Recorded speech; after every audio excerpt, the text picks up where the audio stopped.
You are saving money right now, and that might be the exact reason you'll never actually get rich. I know how that sounds. Your whole life, every parent, every teacher, every financial article you've ever half read, they all said the same thing. Save your money, be responsible, don't spend more than you earn.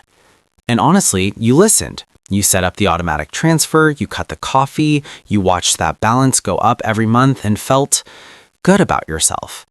But here's the thing nobody told you.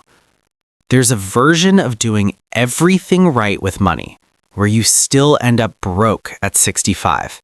Not because you made bad decisions, because you made all the right ones just in the wrong game. And millions of people are living that right now. They just don't know it yet.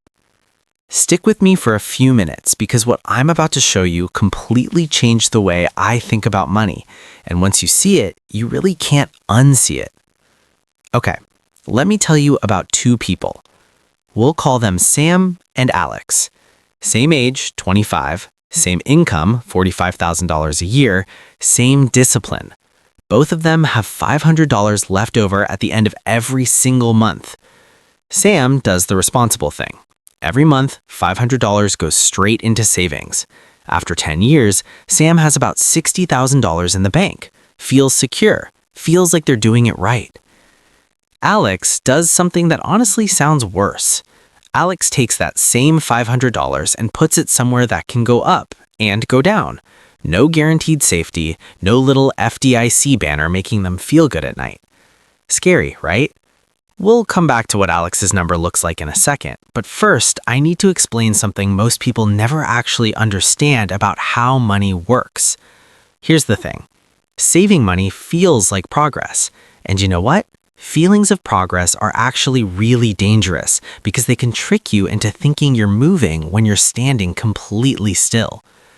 Think about the last time you went grocery shopping.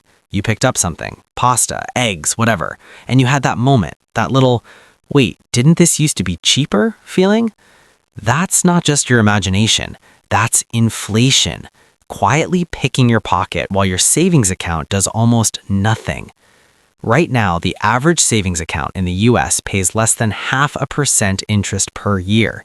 Meanwhile, inflation, the thing that silently makes everything more expensive, is running at 3, 4, sometimes 6% a year. Do the math with me. Your money grows at 0.5%. Prices rise at 4%. Your money is not growing. It's shrinking every single year. You are technically saving money while simultaneously getting poorer in real terms. And the worst part? It looks exactly like responsibility. So what's the alternative? Before I answer, let me ask you something. When you hear the word investing, what comes to mind? I'll tell you what most people say. Stocks, risk, losing everything, GameStop memes, guys in suits on CNBC screaming at each other. And honestly, that story got planted in your head on purpose to keep you comfortable with the safe option, which, as we just covered, isn't actually safe. Here's what investing actually looks like for a regular person with $500 a month. You pick a simple index fund. And if you don't know what that means, stay with me. I'll explain it in one sentence. An index fund is basically a basket. It holds tiny pieces of hundreds, sometimes thousands of companies at once. So if one fails, the others carry it. That's it. You don't pick stocks, you don't watch the market every morning, you set it up, and you let time do the thing that saving can literally never do. You know how people say investing is complicated? That's like saying driving is complicated because Formula One exists. You're not racing, you're just going to the grocery store. The complicated version, that's how Wall Street makes money off of you thinking it's hard. Okay, let's go back to Alex.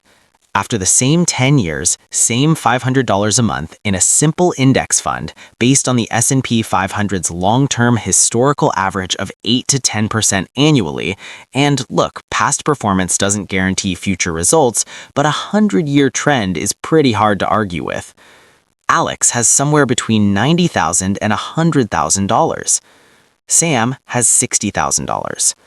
Same money, same time, same discipline. $30,000 to $40,000 difference. And that gap, It doesn't get smaller over time. It gets exponentially larger. I want to show you the 30-year numbers because this is where it stops being a lesson and starts feeling personal. Sam, consistent saver, 30 years, same $500 a month in a savings account. Total, roughly $180,000. Same Alex, consistent investor, same $500 a month, 8% average return, total somewhere between $680,000 and $750,000. $500,000. Gone. Not lost to bad decisions, not lost to gambling, lost to choosing the safe option. Here's the hard truth, and I'm just going to say it plainly. The reason most ordinary people never build real wealth isn't because they don't make enough money, it's because they were taught to protect money instead of grow it. Saving is defense, but you cannot win a game playing only defense. Here's what I want you to consider. You've been thinking of yourself as someone who isn't an investor, but that's not a personality trait, you know? That's a belief that was handed to you, and you can hand it right back. Because here's the thing. You already have the most important ingredient, the habit. You're already saving money every month. That habit doesn't have to go away, it just gets redirected. Instead of a savings account that quietly loses to inflation, the same automatic transfer goes to a brokerage account. Same behavior, completely different outcome. And here's the part most people skip over. You don't need to feel ready. Readiness doesn't come from information. It comes from doing. The first transfer is the hardest. After that, it's just Tuesday. The identity shift is this. You're not a saver who wishes they had more. You're an investor who just got started. I want to leave you with one thing. Wealth isn't built by the person who puts the most in the piggy bank. It's built by the person who understood that money has a job and saving is just holding it in the waiting room. Compound interest is honestly the only force in personal finance that works for you while you sleep, but it needs fuel, and savings accounts starve it. A 0.5% return compounds almost nothing. An 8% return compounds into a completely different life. Warren Buffett once said, and I'm going to give you the actual quote here, he said, "Someone is sitting in the shade today because someone planted a tree a long time ago." He wasn't just talking about patience in general, he was talking about money, about starting early, about letting time do the thing discipline alone never can. So you have time, maybe more than you think, but not forever. The difference between Sam and Alex isn't knowledge, isn't income, isn't even discipline. The only difference is where the money went on the first of every month. That's it. One decision repeated over time produces two completely different lives.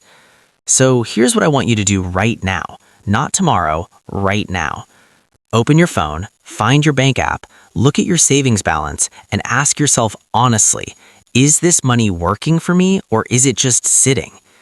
If it's sitting, that's not a failure. That's just information. You know something now that you didn't an hour ago, and that changes everything. Every month you wait is a month of compounding you never get back. That time doesn't go on sale. And if this shifted anything for you today, share it, send it to someone, text it to a friend, post it, because I guarantee you know at least one person who's doing exactly what Sam was doing and has absolutely no idea there's a different way. And if you're not subscribed yet, hit that button. Seriously, we talk about this stuff all the time. Money, mindset, the things nobody taught us in school.